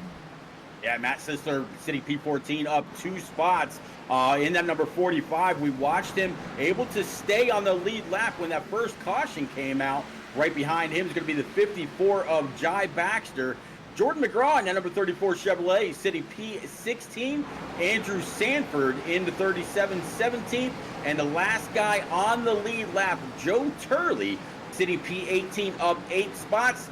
First guy 1 lap down, either hoping for a caution or maybe try a little bit of tire strategy later on. Not quite sure in that 00. Talking about John Jurgensmeyer in the 19 with Jonathan Hernandez in behind him in P20. Yeah, I'm still a little shocked at Jurgensmeyer. We see him up front all the time. So same with Hernandez. So kind of surprised by these two. Connor Cunningham, he's had some great runs throughout the season. He currently sits P21st with Matt Burgess. He is in 22nd. Dylan C. Robb in that 16 car sits P23 with Rivers Jones, who always has a ton of speed. Unfortunately, right now he sits P24th with Matthew Gale 25th and Philip Bridgman 26th. Yeah, Luke Allen right now in the number 7, right where he qualified in P27. Jose Ruiz in 28th, up 3 spots from where he qualified this evening. 29th is going to be Rob Newman in that 33, with Jarrett Cardwell behind him after that wreck earlier, and very, very unfortunate for Jarrett Cardwell. Led some laps, showed a lot of speed this evening, but right now mired back in the pack, P30. Steven Maggio, also part of that wreck in his number 51, down 20 spots to 31st. Jamie Wright in the 03 is going to be 32nd, and Mike Papa Bear Campbell 33rd in that 71. Michael Walls in the 47 Chevrolet down to P34, and the last guy that started on track this evening going to be Charles Kramer in 35th in his number 28 Ford. Yeah, a lot of drivers out of this race. It looked like 31st perhaps on back out of the race now. But Josh Taylor having a fantastic run. He was hoping for some different luck going into the race tonight. It looks like so far he is getting it, as he is currently leading with John Honeycutt right behind, going 2 wide with Hunter Johnson, who gives a little kiss to that wall. Almost some contact between these two drivers as they're racing it out for P2. Yeah, 32 up by the wall. I saw the 50 really have to check up. And 50 very, very loose on exit. Not quite sure if he's trying to cut it underneath the 20, which we were talking about earlier, about how much wheel you put into it. Now he's got the aid of Tom Flickcroft all over his back bumper, as it looks like we got the first, 5 or 6 top position cars all nose to tail. You know, it's funny, and Justin Anasagak, when he was in here practicing, he could not race with us tonight, unfortunately, but he was saying even down to the mile per hour, you want to get down to this mile per hour and you'll be golden. You don't want to overdrive it, and I find that I think he said around 137 or 138 heading into the corners is going to be the prime target to hit in order to save those tires. It'll be interesting to see how these guys go, but 32 given a little bit of a pressure onto that 2 machine of Josh Taylor. Yeah, that's why I said, whoa, I wasn't trying to interrupt you or anything. Yeah, I saw that, a little bit of a love tap to the back end of the deuce of Josh Taylor. 32, very, very strong up on that high side as they come around the 91 of Rivers Jones, another one of our early contenders, falling prey to our leaders as we hit lap 191. And the 32, the 20, I'm seeing a little bit of a common theme among our top 3. They all got a bad, fast 2-something. They sure do. Absolutely. A little theme and common for sure. Francis Hamilton, currently P6, right where he started. He's just had, I'm telling you, we talk about him a lot, but the improvement that I've seen from him and just the runs he gets, it's just so fun to watch him out there. He does a phenomenal job in that 48 car, and currently just on the outside of the top 5 looking in. I think we'll see him get there. Yeah, that Detroit Tigers machine fast every single week. Part of Team FIWB, started 6th, currently running in 6th as he goes around the outside of Rivers Jones in that number 91 just below. Micah Allard back here in that Nitro Motorsports number 61, sitting P7 up 10 spots. He's 9, and then of course Joe Berg and then Brody Falliger. This guy's going too wide as they're trying to make it around Rivers Jones. Just so unfortunate to see Rivers down like that. Hopefully we can get a caution to catch him back up, but man, oh man, it is tough out there for some of these guys, but he is 4 laps down. Tough to see, but Brody Falliger sitting P10, trying to make his way back up through the field, but you can see it is so busy out there. There is not a lot of places to go. Bristol, it is tough to pass, especially when you get past those first 5 or so laps. If you don't make a move then, it's going to be a lot tougher to make a pass later on. How about everybody always says, 11, 11, 11, make a wish. Right now, Jimmy Cocker back in P11, up 11 spots in that number 11 machine. That could be a good omen. He's had a lot of luck in this Virginia Tech car. Very good here at Bristol Motor Speedway. Continue. We keep losing UP, but yeah, Jimmy Cocker, he did not have a lot of confidence going into tonight, but man, he is looking solid. And as Pete says, he is P11th, gained 11 spots, and he's in that 11 machine. So it's got to be good luck for him. But Josh Taylor still leading this field. Just under half a second behind is going to be Matthew Opliger. These guys still out there, green flag run. Lap 201, so we'll see what they can do, but stint length, let's take a look. We're on 73 lap-old tires for our first top 5 drivers. It is flying by. Yeah, it really is, and I've got to applaud them as we get past the 2-century mark, looking at 48 laps remaining this evening. A lot of great racing had by all. Definitely some comers, some goers, some surprises for guys that are in the back. Some guys that usually run about mid-pack have led laps. It's been a great race. A couple of cautions only so far. And I'm sure everybody else out there in chat, as well as the competitors this evening, really proud of the show that they're putting on. Andrew Sanford currently looking P17, down 3 spots, but having a really solid run so far tonight. He's got Jai Baxter in that 54 machine right out underneath him. He's got 57 in front of him. That is Matt Burgess, not for position. Matt Sisler in that 45 machine looking to change his luck. He is up 2 spots from where he started, sitting P14. Ryan Pizzakimi, I think we've seen him pretty much everywhere tonight. He's gained 11 spots. We saw him in the top 5. He currently sits 13th. Yeah, Matt Sisler, I know I mentioned it before, might as well go one more time. Able to stay on the lead lap during that first caution. Right now, still, I believe he's the last car on the lead lap. Gonna double check. No, it's actually a few positions behind him. Joe Turley in that number 13 is the last car on the lead lap. Jonathan Jurgensmeyer, as we discussed earlier, in that 00, very fast usually, is the first car 1 lap down. Right now, though, everybody continuing to chase Josh Taylor, as it looks like the 50 of John Honeycutt is kind of fallen by the wayside. Not quite sure if it was due to all the racing with the 32, but yeah, that 20 stalking the deuce. He sure is. He was on that back bumper. Let's go in cockpit view with him, but man, he is all over him, just waiting for a mistake to happen. You can see him kind of diamonding that turn right there. He's up high, gonna bring it down low towards the exit as he is trying to keep those tires underneath him. Taking it down low, we're gonna go 2 wide. This is for the lead. The 2 still has a nose out. The 20 unable to do anything with it and gets loose coming off. He's gonna keep second. Yeah, the 20 really had to check up right there, maybe even get a little bit on the brakes.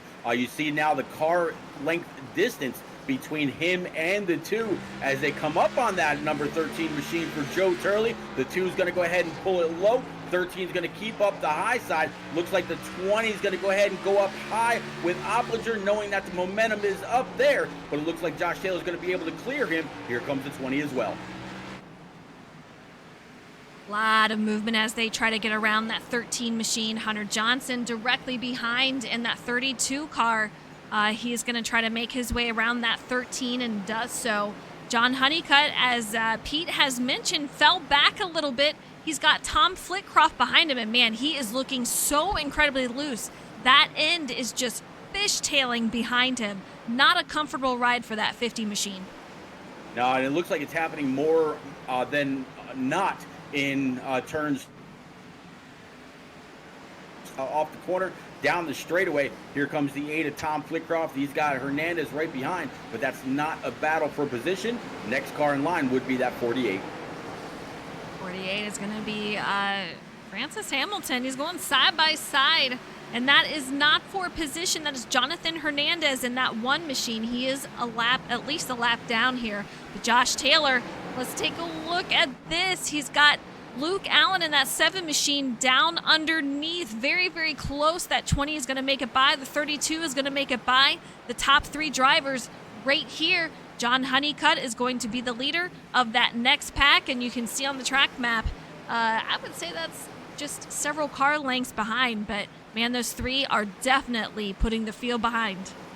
Yeah, great racing by John Honeycutt right now, knowing that he's so loose. He's trying to do the best that he can to maximize the amount of banking coming off the corner to try to get that or keep that number 50 underneath him. The 8 trying to search for a different line, just nowhere to go right now. That air between the 50 of John Honeycutt and Hunter Johnson, it's not as dirty as it could be. So the 50's got that helping him out just a little bit, but very, very squirrely up and off. And just doing a great job keeping that thing under. You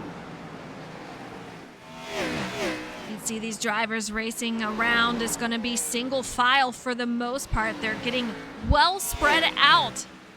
I'm curious, is 221 of 250, are these drivers going to make another stop soon, or are they going to try to hold off as long as they can? Find out here. Just saw the 91 of Rivers Jones go around the outside of a couple guys. He was last on pit road lap 208, but he's way back in P28. So Rivers Jones trying, to get something accomplished, but I think the only way that he's going to get any more or any other top spots is if stay out. See what he does here, but it has got to be a little frustrating as you know that you have the fresh tires and the speed to go along with it. There's just nowhere you can take it. He's behind Luke Allen currently. He's got Francis Hamilton above him, Tom Flitcroft a few cars ahead of him. He's got nowhere to go currently. That 1 car behind him, it is a packed track, but Josh Taylor, he's running up on some traffic. That is going to be the 33 machine. We'll see where he takes it. If I'm him, I'm over the radio and just saying hang down low or hang up high wherever I want him to go. But these guys making their way through. Yeah, it looks like the Deuce able to get on by very, very easily. The 20 also, as the 33 gets a little loose coming off the corner, making sure that he gives enough room to the leaders. Hunter Johnson in that 32. Now he's coming up on that 33. 33, I would imagine, again, is going to stay low. Nope, he actually goes high. 32 might have to check up due to the air in front. Tom Flitcroft back here in that number 8 Bud machine. He's got the 48 and the 50 of John Honeycutt right behind. So far, it looks like Tom Flitcroft, we got a wreck. Oh, yeah. 8 and the 33 involved in this one. 32, it looked like he made some contact with the 33, so we'll try to get a playback on that, but unfortunately I'm seeing a lot of drivers involved in this one. Very, very unfortunate. Tom Flitcroft absolutely had a very, very strong machine this evening as he tries to get that number 8 machine going. Looks very busted up on the right front. Not quite sure if he's got a busted toe link or what. Very, very unfortunate for him. Yeah, he's busted up in the right front pretty good. One with that 32 machine, see what happens here, but 32 is coming up right behind and just from the back, it just looks like he just drives up the track into him, but see if we can get a different view here. Oof. 32 was up high. Wasn't anywhere else that he can go. That's for sure.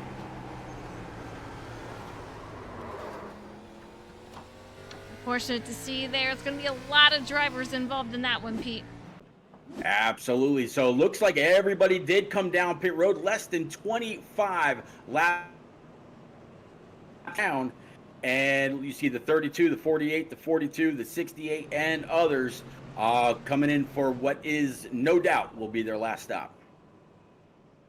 See what they do here, but man, pit lane is definitely busy as we go under caution here. Josh Taylor comes out as the leader, Matthew Opliger in second, Hunter Johnson in third, Francis Hamilton fourth, Brody Folliker in fifth, Jimmy Cocker sixth, gained some spots for that. Same with Brody Folliker and Francis Hamilton. Thomas Harmon in seventh, Brian Pizzikimmy eighth, Brendan Book ninth, and Micah Allard in 10th. Yeah, Joe Berg sitting P11 with Matt Sisler right behind. Jordan McGraw P13 with Jai Baxter 14th. Andrew Sanford 15th with Joe Turley in that number 13. 16th, John Honeycutt back to 17th with Jurgensmeyer 18th. 19th is going to be Matt Burgess, I believe. And Tom Flitcroft is going to have a lot of damage to fix up to round out the top 20. And that's just so unfortunate to see there. You can see Tom on pit lane, and he just had such a strong run this race, so you know he's got to be extremely frustrated. But here we go, back to green, and Josh Taylor got a nice start here, but man, that low side did not go as anticipated. No, and here comes the 42 of Brody Falliker on that high side, outside the 20 trying to check up a little bit. 42 keeps the momentum all over the back end of the two of Josh Taylor already with these brand new tires. They're going to have to get up and get going, try to grab as many spots as possible. Eliza, I would imagine you can run 18 qualifying laps on 4 brand new Eagle Feel Goods. You can, but 20 contact with the 42. They somehow hold on to it throughout the field, but man, that was very, very sketchy. I don't know, that looked like a ton of netcode that affected these drivers, but they're still off and running. I know I ran as hard as I could for 10 laps, and after that, my tires were just saying, all right, I'm done. We'll have to see. Just see the 42 really having to check up pretty big, not to hit that outside wall behind the 2. 32, he's trying to find a way to the front. He's got a fast car. Also, Matt Opliger, after having all those issues right there, able to pull up back behind the 42 as well. Not quite sure if the 2's long run speed is better than the short run, but so far able to hold everybody at bay. 32 and the 20 are going to go side by side. That's going to be for P3 as Hunter has a little bit of a nose out. No longer, though, as that high side is just too strong in the short run here. And you can see drivers taking full advantage of it. Hunter trying to make something happen on that inside. I'm just not sure how much he's going to be able to do. We'll see what happens, but that 42 in second, 20 currently sitting P3. Hunter Johnson on the inside, and Brian Pizzikimmy, he's back here in the top 5 with Jimmy Cocker on the outside looking in, sitting P6. Yeah, 32 and 20 kind of testing out that old adage that 8 tires are better than 4 a couple times. It really looks like the 20 is kind of scraping that wall a little bit, and you definitely see the sparks for where these cars are. I definitely love a good night race. Let's go on board with Brian Pizzikimmy. You can see he's just got a front row seat for this. Oh, the 67, a lap car getting involved in that. That's going to crush a couple of drivers trying to make their way through. Francis Hamilton, Hunter Johnson is going to try to save it, goes back up into the lane. That is definitely going to cause mayhem right there. Jimmy Cocker involved, Hunter Johnson, just so many cars, man. That's just tough. Yeah, very, very tough. 32. I'm not quite sure if he was on the right front. I'm sorry, the left front is very locked up, and I think his evening may be done. Let's go on board with that 32. Find out what happened. A little bit of contact with the 20 is going to bring him down low. He saves it, comes back up, makes contact with the 57, and just pure chaos after that with just it's kind of like a ping pong ball out there. Yeah, it wasn't much that he could do. Tried to merge back up. We keep losing you. I'm not quite sure. We've lost you, Pete. All right, let's bring it back live. Josh Taylor, we'll see what these guys decide to do, but Hunter Johnson makes his way in. Micah Owler, Jimmy Cocker going to have to fix some damage. No doubt about it. Andrew Sanford, Jordan McGraw, Tom Harmon, all on pit lane. Yeah, going to be a lot of these guys going to be on the damage clock for a while. I don't know. What do you think? The two of Josh Taylor staying out. 42 was able to stay right there. Matt Oplinger, I believe he was tagging that outside wall a few times. Pizzakemi now able to capitalize on all this. And then how about Joe Berg in that number 93 up to P5 with Francis Hamilton behind him? You said Francis Hamilton, never count him out in that Detroit Tigers machine. Here he is sitting P6. Yeah, he's 6, and our top 10 drivers are out here. And take a look, Jonathan Jurgensmeyer is out here in the top 10. Very interesting. Let's see what he's looking like. It's not showing us, unfortunately, for the tires, but we'll see. Jimmy Cocker's going to come out 11, so hopefully he's able to make up some spots. I mean, for someone who says that, they are not confident here and don't have a good car, he's doing a heck of a job. Absolutely.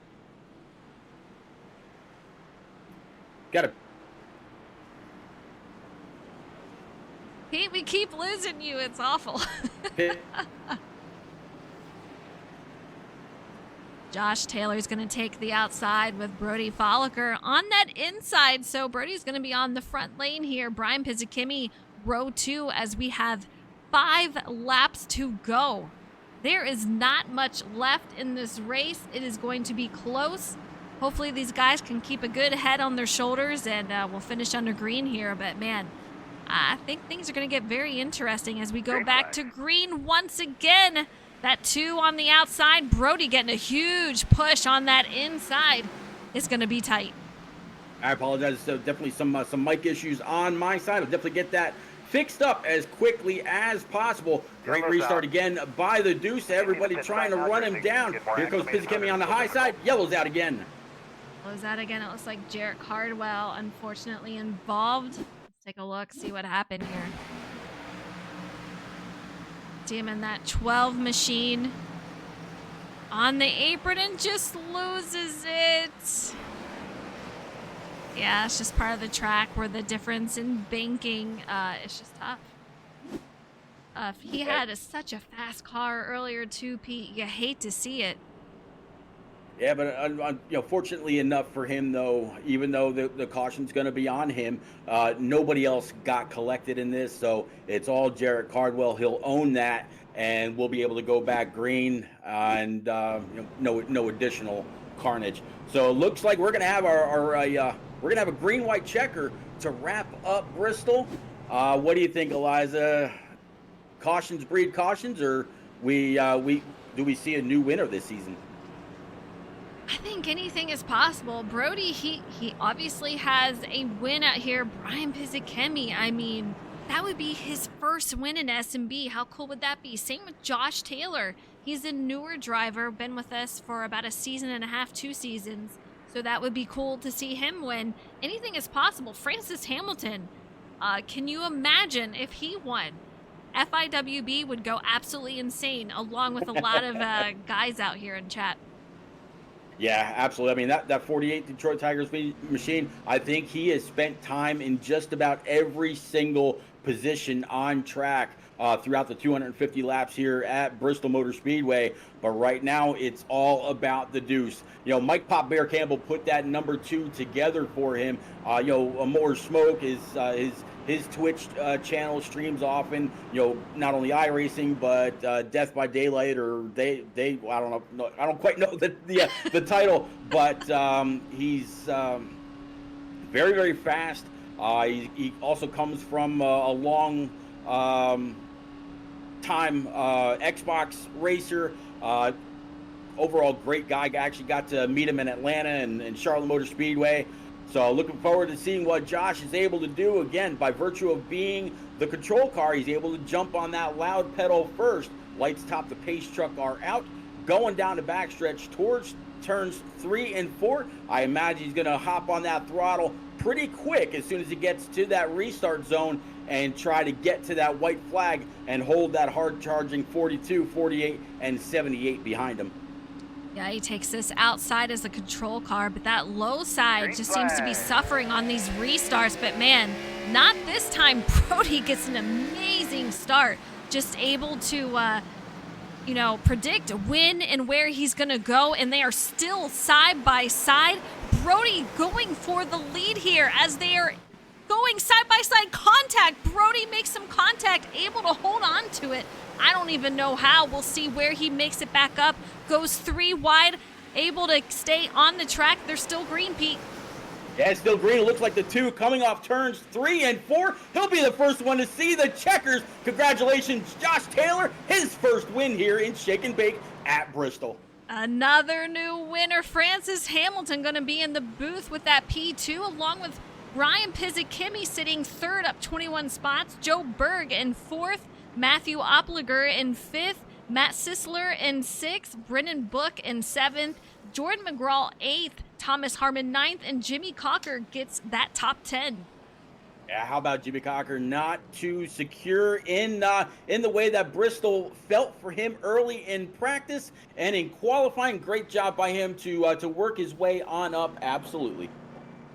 All right, let's get these drivers in. I know Francis Hamilton going to be super excited to make his way on in here. And Josh Taylor, he's got to be very excited. We're going to let him celebrate as we get these other drivers in here. But, man, what a race. A relatively clean race, but getting a little scary towards the end with everything. But, man, these drivers just going hard at it. Josh Taylor, first-time winner here. You'll love to see it. See him doing those burnouts. Gained 3 spots from where he started. Francis gained 4. Brian, as we said, gained 21 spots. So what a top 3 right here. Josh, it's Eliza. What a win. Your first win in SnB. We talked about it before the race, saying we were hoping that your luck was going to change tonight. Take us through your race and what happened. Wow, honestly, I can't believe it. I thought I was gonna lose somehow. So much stuff happened there at the end. Oh man. Honestly, I was just trying to be patient most of the race. I know if you got into the wall a little bit, you probably could scrub some time off your laps late in the run, and I feel like I was really good on the long runs. I would move up to, block the outside line when everybody started catching up, and then once I started pulling back away, I would drop back to the inside to cool my tires off, and I felt like this was probably the most solid race that I've raced in league racing, so I'm just super excited about today. This was awesome. It was a great run, and the green flag runs were just incredible. How hard was it to make a pass out there, though? It was so hard, honestly. Like, you can't pass on the bottom after the long run, and you don't want to go up top and waste your tires, so it was like what do you want to do at the time? And I just felt like track position was way more important, so we just tried to stick it up top, and some of the traffic got a little bit crazy out there. I'm surprised. I'm surprised I survived. Honestly, I was pretty aggressive with traffic tonight. I definitely made it 3 wide a couple times. I got hit a couple of times. I got like 20x, I think, and I don't even Oh, think my wow. car's got damaged. Yeah, so it's kind of crazy. Yeah, Bristol, man, it gets crazy, and I know lap traffic was a huge issue. I got to ask, what was your favorite battle of the night? Oh man, there were so many. Probably Thomas, honestly, early on. I thought that was really. I started pushing it a lot harder for the stage win, and I think I got right to his door out of 4, and then after that I just kind of backed it down, got patient, and then finally got back up there and got around him, and then I kind of got into a lap car. Probably should have been a little bit more patient there, and then Thomas got back by me. Couldn't get back to Thomas because the outside is just, I mean, it's just king on the long run. It's just so hard to pass here, honestly. Absolutely. But we have another new winner here for season 5. Just a huge congratulations to you, Josh Taylor, getting a win, and it's going to be at Bristol. A fantastic race. I'm so excited for you. Congratulations on the win here at Bristol. Thank you so much, Eliza. Thanks, Pete. You got it, buddy. Congratulations. Yes, sir. All right, Pete, it's over to you for P2. All right, Francis Hamilton bringing it home P2 in that Detroit Tigers number 48. Francis, we were talking about you earlier in the race. It just seems like you're picking up more and more momentum as the season has gone along. And I had just mentioned before seeing you come across the line, runner up. It seems like you were in every single position on track this evening, from the back to the front. But for the most part, able to keep that Detroit Tigers FIWB Camaro clean. Walk. Oh, you lost him. Uh, I have to repeat that last part, Pete. We didn't hear you. well, got copy. Oh, the timing. Pete, you got a copy? Well, All right. I'll say what Alice Yeah, answered go his ahead. question anyway. Yeah, I mean, the beginning of the race, my strategy was just to, save tire on the bottom, just roll it. Down there, I felt like that was the best way to do it, and I fell back to 17th doing it, and I wasn't too happy about that. We started to make ground before that first caution, which I don't know, it happened directly in front of me, which most of them did tonight, and yeah, I mean, from there we were able to drive it up to the front, still running the bottom. I was able to make a lot of passes on the bottom, surprisingly, because the top was it was very dominant. But yeah, I mean, overall, I'm happy with it. I got in both wrecks at the end with the 33. I think Honeycutt or Tom might have jumped over my car, but it gave me 5 minutes of damage. But it wasn't enough Wow. to stop us today. We we weren't gonna quit until I had a meatball. So I'll definitely take P2. We're getting closer.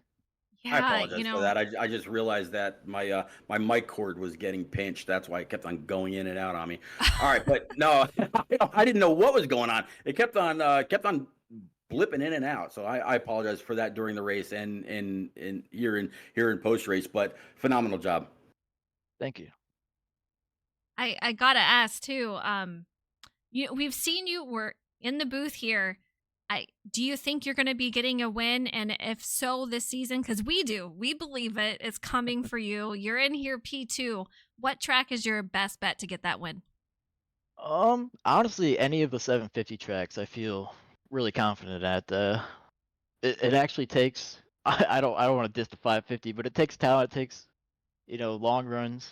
Mm-hmm. Mean a lot there, and I feel like I'm getting better at that. That was my biggest struggle when I first joined. Was I would always burn my tires up. It would really frustrate me, but I always had the short run speed. Now I feel like it's the opposite with this. So I mean, we're getting closer. I hope that it comes this season, because I've been robbed, but it's getting closer. I can feel it. It is getting closer, and it's really fun to watch because the improvements, we talk about it all the time in the booth. But yeah, the improvements are very obvious, and your win's coming. It is coming for sure. I hope so. All right, Pete, you want to give it a try for Brian? Why not? Brian up 21 spots for P3. Phenomenal race all night long. Definitely had to work your way through. Only a few cautions this evening. Didn't really have a whole lot to try to fight through or try to avoid. Walk us through your race. Very dominant run all the way up. Well, for one, the car was just incredibly tight the entire time. It was like others have already said, you had to just kind of baby it, and the top was just so dominant, especially long run. You had to manage so much, and as I was coming through the field, Hunter Johnson got by me, and then he just started giving me cues on how to get faster. I was like, are you sure you want to do that?